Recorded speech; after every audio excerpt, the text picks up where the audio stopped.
essere valutata per come sono vestita piuttosto che per le mie competenze. Avere successo nel mondo del lavoro è molto più importante per un uomo piuttosto che per una donna. Una donna deve pensare solo alla casa, alla famiglia, le bionde poi. Quando ci imponiamo, veniamo percepite come arroganti. Non sono a mio agio a dare riscontri. Temo di risultare sgradevole. Non sono mai riuscita, in nessuna età, ad accontentarmi di rimanere semplicemente a guardare ciò che accadeva attorno a me. La vita va vissuta con grande curiosità. Mi ci è voluto del tempo per trovare la mia voce ed ora non rimarrò in silenzio. Le donne che hanno cambiato questo nostro mondo non hanno mai dovuto dimostrare nulla, se non che la loro capacità e la loro grande intelligenza. Ci viene insegnato a soddisfare sempre le esigenze degli altri. Quanto questo influisce sulla costruzione della nostra carriera? Spesso mi dico che avrei potuto fare di più, che avrei potuto fare meglio. Vedo solo quello che ho sbagliato, anche se in quell'occasione non c'è stato nulla di sbagliato. Ma c'è una cosa che non mi dico quasi mai: sei stata brava. Aspettare di sentirsi esperti prima di costruire il proprio network con cui condividere idee e progetti è una cattiva abitudine che rallenta la propria crescita. Cerco di avere sempre tutto sotto controllo. Analizzo ogni dettaglio e situazione contemporaneamente e ciò, talvolta, mi può allontanare dal raggiungere un obiettivo singolarmente.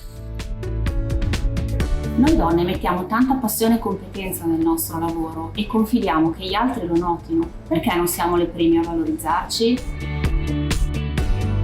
Gli uomini sono sintetici, le donne invece parlano troppo. Avere un figlio non riduce le competenze lavorative e la professionalità. Non voglio deludere nessuno e per questo sono sempre disponibile e non sono capace di dire di no. Penso che così verrò apprezzata e che i miei sforzi saranno riconosciuti. In realtà, cercando di piacere a tutti i costi e di accontentare tutti, perdo l'attenzione sugli obiettivi che davvero intendo raggiungere. Ci vogliono far credere che non abbiamo abbastanza esperienza per intraprendere incarichi importanti. Ma nella mia vita professionale io ho capito una cosa, che l'esperienza non ha genere e lo sappiamo noi quando siamo pronte. Dico sempre che se mi accorgeranno del mio impegno e dei miei bisogni, invece bisogna alzare la voce.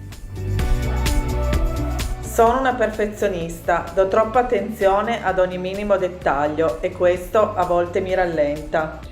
Tornare a casa dal lavoro e continuare a pensare a cosa si è sbagliato, a cosa si poteva fare meglio, secondo me è una brutta abitudine che dovremmo abbandonare, perché comunque rischi di perderti, rischi di continuare a rimuginarci, di non trovare una soluzione, anzi di bloccarti. Per cui va bene pensare, va bene assolutamente riflettere su cosa si può fare in modo diverso e in modo migliore, con la consapevolezza però che ci può essere una prossima volta e soprattutto di non essere troppo severe con se stesse. Quando lavoro mi sento in colpa perché non passo il tempo con la mia famiglia e quando non lavoro mi sento in colpa perché non mi sento personalmente realizzata.